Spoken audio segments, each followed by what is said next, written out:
Hello दोस्तों, मुझे उम्मीद है कि आप सभी अच्छे होंगे। दोस्तों, आज हम डिस्कशन करने वाले हैं स्टॉप लॉस के बारे में।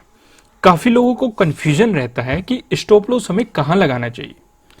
तो आज हम देखो, हर किसी का तरीका लगाने का अलग अलग होता है। अपने अकॉर्डिंग हर किसी की स्ट्रेटेजी अलग होती है। मैं आपको अपनी स्ट्रेटेजी बताऊंगा कि किस तरीके से आपको स्टॉप लॉस को प्रॉपर लगाना चाहिए। अगर आपकी समझ में आता है तो आप इस्तेमाल कर सकते हैं, नहीं समझ में आता तो कोई जोर जबरदस्ती नहीं है कि आप इसी तरीके से करो। आप अपने तरीके से बस लॉजिक को समझ लेना, आप अपने तरीके से डिजाइन करो कि आपको अपने स्टॉप लॉस कहां पे लगाना हो। मैं आपको अपने तरीके बताने वाला हूं या कुछ अलग से भी आपको जिससे आपकी चीजें काम आ सके वो भी बताने वाला हूं। फिर भी ये कोई आपके लिए कोई बाय रिकमेंडेशन बिल्कुल भी नहीं होगा, ना ही कोई सेलिंग रिकमेंडेशन होगा। ये जस्ट एजुकेशनल पर्पज से बनाई गई एनालिसिस वीडियो है। इन्वेस्ट करने से पहले आपको अपनी रिसर्च करनी है, अपने इन्वेस्टर की सलाह लेनी है, क्योंकि प्रॉफिट भी आपका ही होने वाला है, लॉस की जिम्मेदारी भी आपको अपने आप लेनी है। तो यहां पे हम स्टॉप लॉस का डिस्कशन करेंगे। पहली चीज जो आती है, स्टॉप लॉस लगाने से पहले हमें पता होना चाहिए। चलो मैं आपको एक व्हाइट पेपर पे लेके चलता हूं, वहां पे आप अच्छे तरीके से समझ पाएंगे। ओके, जो पहली चीज हमारी आती है, हमें प्रॉपर पता होना चाहिए कि सपोर्ट कहां बन रहा है और रेजिस्टेंस कहां पे है। फॉर एग्जांपल मान लेते हैं ये एक सपोर्ट लेवल है, ये ऊपर एक रेजिस्टेंस जोन है। क्लियर पता लग गया आपको? मान लो मार्केट ऐसे चल रहा है, हम कैंडल नहीं, आप समझना चीजों को, मैं आपको लाइन से समझा रहा हूं। मार्केट इस तरीके से चल रहा है, ये क्या है हमारा, ये रेजिस्टेंस जोन है, ये स्टॉप लॉस है हमारा। तो मार्केट इस तरीके से चल रहा था और हमारा प्रॉफिट भी हो रहा था। मान लो आपने यहां पे एंट्री ली, यहां पे एंट्री ले ली और आपने स्टॉप लॉस लगा दिया यहां पे। ये रोंग है यहां पे लगाना, मैं आपको रीजन समझाऊंगा क्यों। मार्केट वापस आया और आपका जो स्टॉप लॉस है ये हिट हो गया और फिर नीचे आया मार्केट, और यहां पे हमें पता है सपोर्ट जोन है, सपोर्ट लेके ऊपर चला गया और फिर इस रेजिस्टेंस का भी ब्रेकआउट दे दिया और ऊपर जाता रहा। तो जिन्होंने यहां पे स्टॉप लॉस लगाया, ये यहां पे लगाया, यहां पे लगाया, यहां पे लगाया, उन सबके स्टॉप लॉस हिट हो जाएंगे और वे लॉस में चले जाएंगे और फिर सोचेंगे कि यार मार्केट तो ऊपर चला गया। तो प्रॉपर हमें पता होना चाहिए। अगर आपको पता है कि यहां पे सपोर्ट जोन है, दो चीजें हो सकती है। मान लो ये सपोर्ट जोन है, मार्केट आया या तो सपोर्ट लेके ऊपर चला जाएगा, ये पहली पॉसिबिलिटी है। दूसरी पॉसिबिलिटी क्या हो सकती है, हो सकता है मार्केट इस सपोर्ट लेवल का ब्रेकडाउन दे दे। दोनों पॉसिबिलिटी हो सकती है ना। तो हमें क्या करना है, हमारा जो एसएल है वो सपोर्ट जोन से नीचे होना चाहिए, बिल्कुल थोड़ा सा नीचे, क्योंकि या तो पॉसिबिलिटी रहेगी मार्केट सपोर्ट लेके ऊपर चला जाएगा, यह है पहली पॉसिबिलिटी। दूसरी पॉसिबिलिटी की अगर ब्रेकडाउन आया तो हमारा एसएल हिट ही होगा। लेकिन अगर आपने उससे पहले ही लगा रखा है तो मार्केट सपोर्ट जोन तक तो आएगा ही आएगा, वो आपके सारे एसएल खा जाएगा। एक बात और, मान लो ये एक सपोर्ट जोन है, बिल्कुल एग्जैक्ट उसके यहां पे भी नहीं लगाना, क्योंकि कई बार क्या होता है, कैंडल इस तरीके से आती है और ऐसे बन जाती है, तो ये जो नीचे विग दिखाई देती है आपको, ये एसएल ही खाने जाती है, यानी कि आपका जो आपने जो स्टॉप लॉस लगाया उसे ही खाने जाती है। तो प्रॉपर कुछ गैप होना चाहिए। अगर आपको स्टॉप लॉस सपोर्ट दिखाई दे रहा है, उस पर कुछ गैप होना चाहिए। सेम यही स्ट्रेटेजी होती है रेजिस्टेंस के लिए। फॉर एग्जाम्पल ये कोई रेजिस्टेंस जोन है, ये नीचे सपोर्ट जोन है, मार्केट गिर रहा था, आपने इसमें यानी कि क्या बना दी, पोजीशन बना दी सेलिंग की, गिरावट आ रही है, मार्केट ने सपोर्ट लिया, आपने यहां पे पोजीशन बनाई और यहां पे आपने एसएल लगा रखा है। मार्केट आया, आपका एसएल खा जाएगा। लेकिन आपको अगर प्रॉपर नॉलेज है कि हमें रेजिस्टेंस से थोड़ा ऊपर लगाना है, क्योंकि मार्केट अगर वापस भी जाता है, यहां पे भी दो पॉसिबिलिटी होगी। पहली पॉसिबिलिटी, या तो वो रेजिस्टेंस पे रेजिस्टेंस की तरह एक्ट करके नीचे आ जाएगा, दूसरी पॉसिबिलिटी वो उसका ब्रेकआउट दे देगा, ऊपर चला जाएगा। तो हमारा यहां एसएल लगा है, अगर ऊपर गया तो एसएल हिट हो जाएगा, हम अपना लॉस एक्सेप्ट करेंगे और मार्केट से निकल जाएंगे। या किसी अदर अपॉर्चुनिटी का इंतजार करेंगे। पर लेकिन अगर वो रेजिस्टेंस की तरह एक्ट करके वापस गया, अगर हमने यहां पे एंट्री ले रखी थी और हमारा इतना लॉस हो रहा था, तो मार्केट वापस आया रेजिस्टेंस पे एक्ट करते हुए, हमने स्टॉप लॉस यहां पे लगा हुआ था और फिर से मार्केट इससे नीचे आ गया, यहां पे हमारी एंट्री थी, फिर से हम प्रॉफिट में आ गए। ये तो वो सपोर्ट लेके वापस आ जाएगा। अगर हमें ऐसा दिखाई देता है तो हम कुछ प्रॉफिट में तो निकल पाएंगे, लेकिन अगर उसने इसका ब्रेकडाउन दे दिया तो हमारा ये देखो स्टॉप लॉस यहां पे था और हमारा प्रॉफिट बढ़ता ही जा रहा है जितना भी मार्केट नीचे जाएगा। फिर हम अदर स्ट्रेटेजी कर सकते हैं, अपने स्टॉप लॉस को ट्रिल कर सकते हैं। यहां पे थे, यहां पे कर लिया, मार्केट और नीचे गया, यहां पे कर लिया, और नीचे गया, यहां पे कर लिया, जहां पे हमने एंट्री ली। अगर मार्केट रिवर्स भी आ गया तो बस हमारा नो लॉस नो प्रॉफिट में जाएंगे, बस हमें ब्रोकरेज चार्जेस पे करने पड़ेंगे जो भी है, अगर आप इंट्राडे कर रहे हैं तो। अगर फिर और नीचे जा रहा है आप यहां पे कर लो, अगर वापस आए कम से कम हमें इतना प्रॉफिट तो हाथ लगेगा ही लगेगा। और नीचे जा रहा है अगर मार्केट, यहां पे ले आओ, क्योंकि अगर रिवर्स आया तो इतना प्रॉफिट हाथ लग जाएगा। ट्रेल करते रहो अपने स्टॉप लॉस को। क्लियर है? तो पहली चीज हमने यहां पे क्या सीखी कि हमें पता होना चाहिए। देखो मैं आपको ये सब एग्जांपल चार्ट पे भी समझाऊंगा, पहले लॉजिक को समझो, मैं आपको हर एक लॉजिक एक्सप्लेन करना चाहता हूं।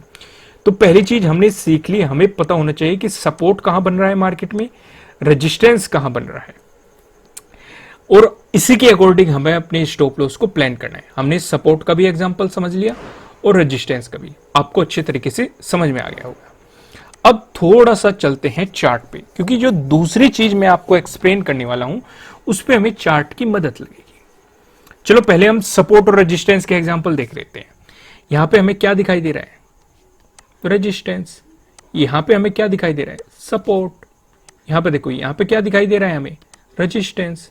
यहां पे क्या दिखाई दे रहा है, सपोर्ट।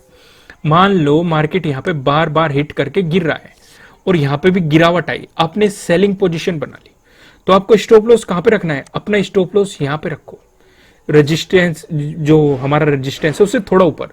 ये देखो यहां पे इतना प्रॉफिट हुआ होगा, जो कोई यहां पे नहीं लिख रहा होगा, मार्केट सपोर्ट लेके वापस चला गया, देखो इसका ब्रेकआउट दे दिया तो एसएल हिट हो गया। क्लियर है? अगर सेलिंग पोजीशन बना रहे हो, चलो हम थोड़ा सा और भी एग्जांपल लेते हैं जिससे मैं आपको अच्छे तरीके से समझा पाऊं, चीजें हम एक्सप्लेन कर लेते हैं।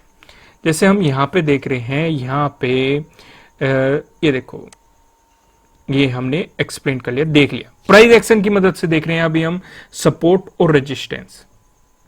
ये चलो मैं आपको बाकी चीजें भी एक्सप्लेन कर देता हूं, आपको सारी चीजें मैं आपको एक बार ही समझाऊंगा, तब अच्छे तरीके से समझ में आएगा। दूसरी चीज है पेवेट पॉइंट। पेवेट पॉइंट आपकी काफी हेल्प करते हैं, मैं अभी आपको समझाता हूं। पेवेट पॉइंट हमें क्या बताते हैं, जो हमें प्रॉपर सपोर्ट और रेजिस्टेंस दिखा देते हैं मार्केट में। मैंने यहाँ पे पेवेट पॉइंट लगा दिया और थोड़ी सी सेटिंग कर लेते हैं। यहाँ पे हमने ट्रेडिशनल की जगह फिबोनाची लगा दिया, हाँ मुझे पर्सनली पसंद है। तो जब भी मैंने आपको पेवेट पॉइंट की वीडियो एक्सप्लेन की है, मैंने आपको समझाया हुआ है ये R1, R2, R3 क्या है, रेजिस्टेंस, P क्या है, पेवेट पॉइंट, S1, S2, S3 क्या है, सपोर्ट। ये तो है नॉर्मल लैंग्वेज, पर मैं आपको इस तरीके से एक्सप्लेन नहीं करूंगा, क्योंकि हमें पता है, जो लोग मेरी पहले से वीडियो देखते हैं उन्हें पता है, अगर कोई रेजिस्टेंस लेवल है उसका ब्रेकआउट मिलता है तो वो सपोर्ट में बदल जाता है, अगर कोई सपोर्ट लेवल है उसका ब्रेकडाउन मिलता है तो वो रेजिस्टेंस में बदल जाता है। ये चीज हमें पता है, क्योंकि यहां पे इस रेजिस्टेंस R1 का ब्रेकआउट मिल चुका, तो अब हम इसे रेजिस्टेंस नहीं से सपोर्ट बोलेंगे, क्योंकि अगर मार्केट रिवर्स आया यहीं पे सपोर्ट लेगा। यहां पे देखो R2 को ध्यान से देखो, R2 का भी ब्रेकआउट मिल चुका है, यानी कि रेजिस्टेंस 2 का अब ये हमारे लिए सपोर्ट बन चुका। यहां पे मार्केट सपोर्ट ले रहा है, ये देखो सपोर्ट ले रहा है। तो इसलिए हमें ध्यान क्या रखना है, आपको सिंपल सी लैंग्वेज में, अगर मार्केट ऊपर से नीचे आ रहा है तो हर चीज, चाहे वो रेजिस्टेंस हो कुछ भी हो, सपोर्ट मानेंगे हम उसे। क्लियर है? चाहे वो R3 लिख रहा हो, R2 लिख रहा हो, R1, डजंट मैटर, हम उसे सपोर्ट की तरह कंसीडर करेंगे। अगर मार्केट नीचे से ऊपर की तरफ जा रहा है तो हम उसे रेजिस्टेंस मानेंगे, चाहे सपोर्ट 3 हो, सपोर्ट 2 हो, सपोर्ट 1, कुछ ही लिख रहा हो, डजंट मैटर, हम उसे सपोर्ट की तरह और रेजिस्टेंस की तरह एक्ट करेंगे अगर नीचे से ऊपर जा रहा है। यहां तक चीजें क्लियर है? अब ये भी आपकी हेल्प कर सकते हैं, जैसे यहां पे आपको प्रॉपर बता रहे हैं कि R2 पे हमें एक सपोर्ट दिखाई दे रहा है, मार्केट सपोर्ट भी ले रहा है, तो अगर हमें बाइंग पोजीशन बनानी है तो हम अपना SL R2 से नीचे रख लेंगे, क्योंकि यहां पे दिखाई दे रहा है हमें क्लियर है ना। अभी हमने क्या सीखा, सपोर्ट और रेजिस्टेंस से हमने सीखा और पिवट पॉइंट से हम सीख रहे हैं, पर लेकिन पिवट पॉइंट भी तो सपोर्ट और रेजिस्टेंस के बारे में ही बता रहे हैं, कुछ नया तो नहीं बता रहे। समझ पा रहे हो ना मैं आपको किस तरफ ले जाना चाह रहा हूं, कि चीजें वही है।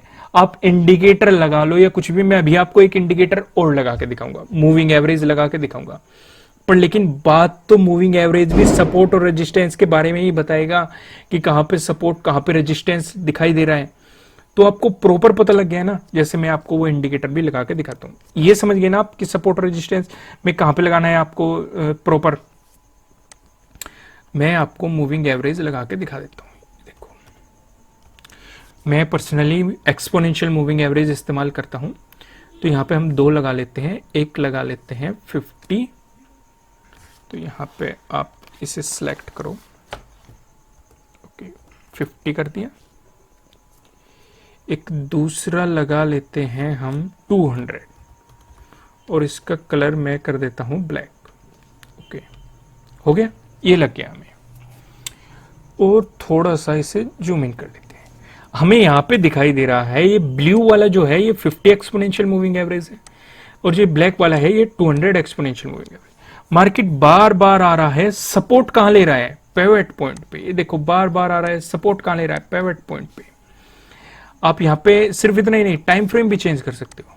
टाइम फ्रेम कुछ भी हो, 5 मिनट पे आप देखेंगे, 5 मिनट पे आपको कुछ और ही सिनेरियो नजर आएगा, क्लियर आपको दिखाई दे रहा है। ये देखो मार्केट ऊपर गया, यहीं पे सपोर्ट लेके ऊपर गया, फिर से आया, यहीं पे सपोर्ट लेके फिर से ऊपर गया, तो ये इसकी रेस्पेक्ट कर रहा है।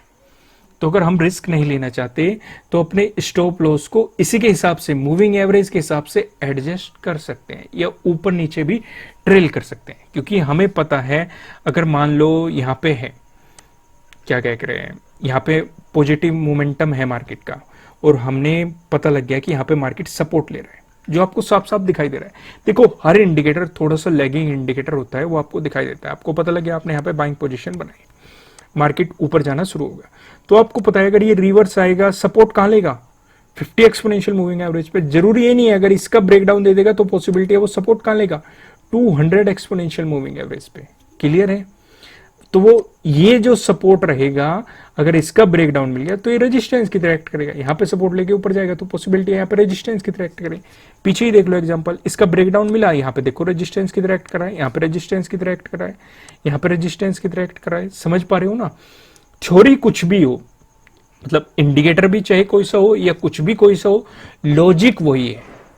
अगर सपोर्ट का आपको ब्रेकडाउन मिलता है तो वो रेजिस्टेंस बन जाएगा, अगर रेजिस्टेंस का आपको ब्रेकआउट मिलता है तो वो सपोर्ट बन जाएगा।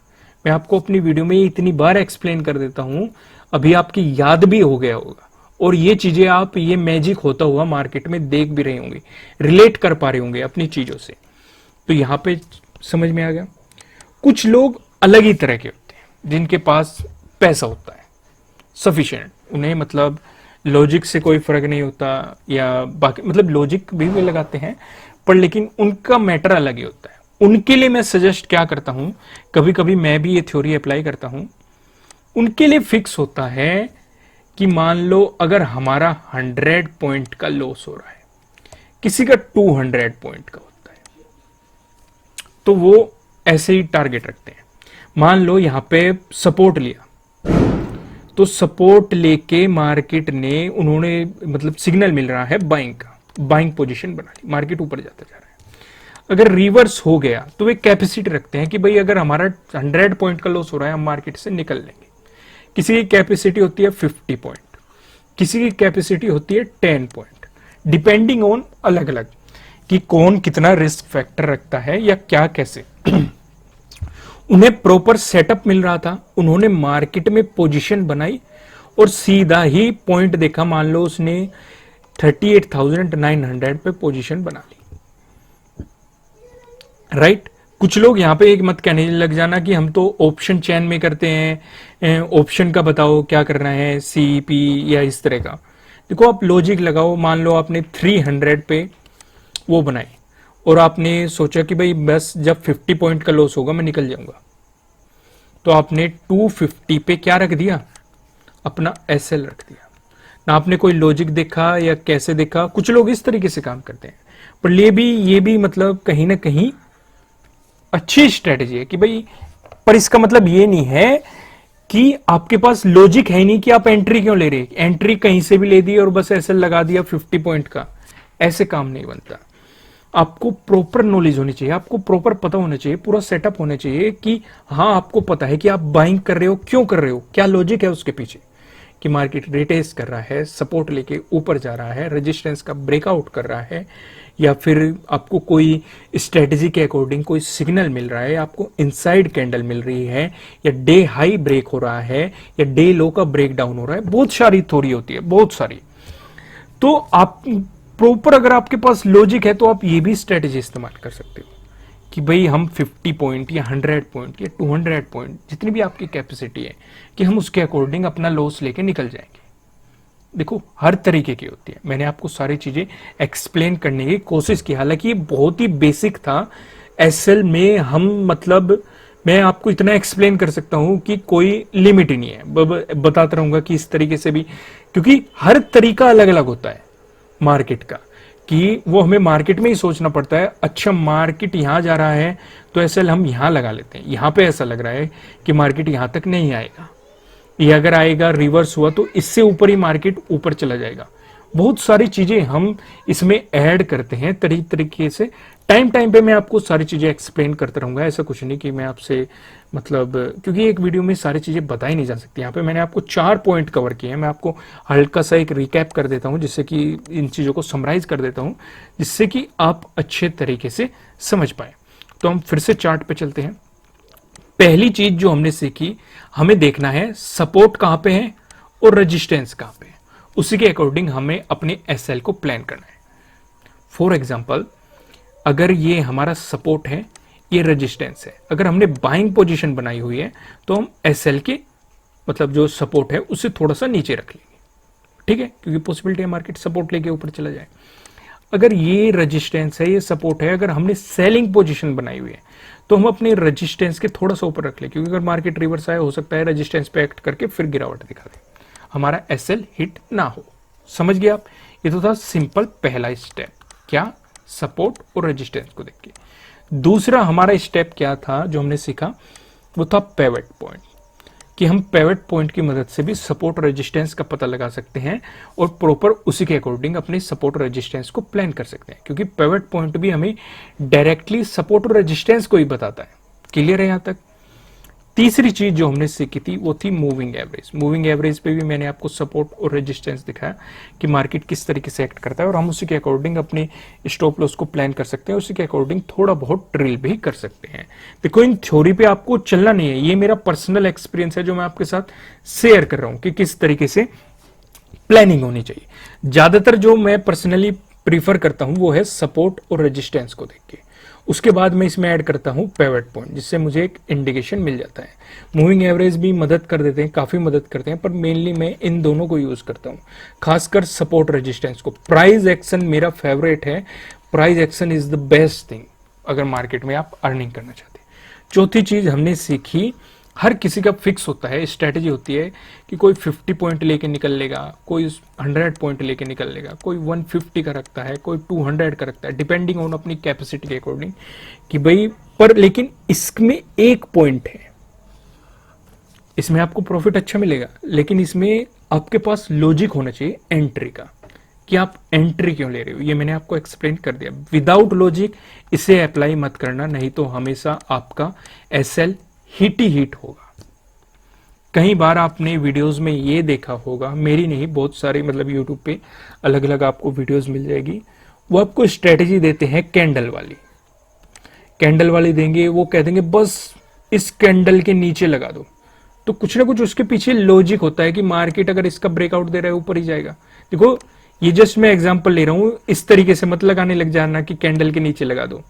मैंने आपको बताया है, वे इसके पीछे रिसर्च करते हैं और आपको प्रॉपर रीजन भी बताते हैं वो ऐसा क्यों कर रहे हैं। तो वो यही तरीका है कि आप कितने पॉइंट का लगा रहे हो, क्योंकि उनके पास लॉजिक है एंट्री का। तो आप कुछ भी लगा रहे हो, आपके पास पहली बात यह है, अगर आप अपने एसएल को बचाना चाहते हैं, आपके पास एक प्रॉपर लॉजिक होना चाहिए। आंख बंद करके नहीं कि चलो बाय कर लेते हैं मार्केट ऊपर जाएगा, या चलो सेल कर लेते हैं मार्केट नीचे जाएगा, पता कुछ नहीं है एंट्री क्यों ली है। अगर ऐसी सिचुएशन है, ऐसी हालत है आपकी, तो मैं आपको कहूंगा आपको लर्निंग करने की जरूरत है। बुक्स पढ़ो, वीडियोस देखो, फ्री कंटेंट बहुत सारा अवेलेबल है, सर्च करो। जरूरी नहीं है कि आपको पैसे पे करके ही सीखना है, ऐसा कहीं कुछ नहीं लिखा। आप फ्री ऑफ कॉस्ट भी सीख सकते हो। बहुत सारे मतलब अच्छे अच्छे यूट्यूबर भी है जो आपको प्रोवाइड कर रहे हैं, कंटेंट मिल जाएगा। बुक अवेलेबल है जो आप कम कॉस्ट में ही परचेज करके अपनी लर्निंग को बढ़ा सकते हो। साथ ही साथ उसके बाद अपनी अर्निंग को भी बढ़ा सकते हो, जो आपने लर्निंग की है उसे अप्लाई करके। तो लर्निंग पे ज्यादा फोकस करो, लालच मत करो, काम बन जाएगा। ठीक है दोस्तों, मैं आपसे रिक्वेस्ट करूंगा, अगर आपने अभी तक वेबसाइट को विजिट नहीं किया, मेरी वेबसाइट को विजिट कीजिए। नीचे डिस्क्रिप्शन में आपको लिंक मिल जाएगा, वहां पर मैं आपको काफी अच्छी अच्छी चीजें प्रोवाइड करता रहता हूँ।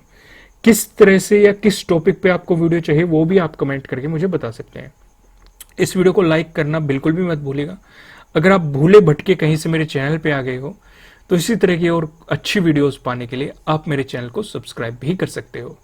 ठीक है दोस्तों, उम्मीद है ये आपका आज का टॉपिक हालांकि 100% नहीं है, लेकिन फिर भी मैंने आपको बहुत ही बेसिक समझाने की कोशिश की है कि आप अपने स्टॉप लॉस को किस तरीके से प्लान कर सकते हो। और मुझे उम्मीद है कि आपको काफी बहुत हेल्प हुई होगी इन चीजों को समझने के लिए। ठीक है दोस्तों, फिर मिलेंगे किसी नेक्स्ट वीडियो में किसी अच्छे कंटेंट के साथ। Thank you.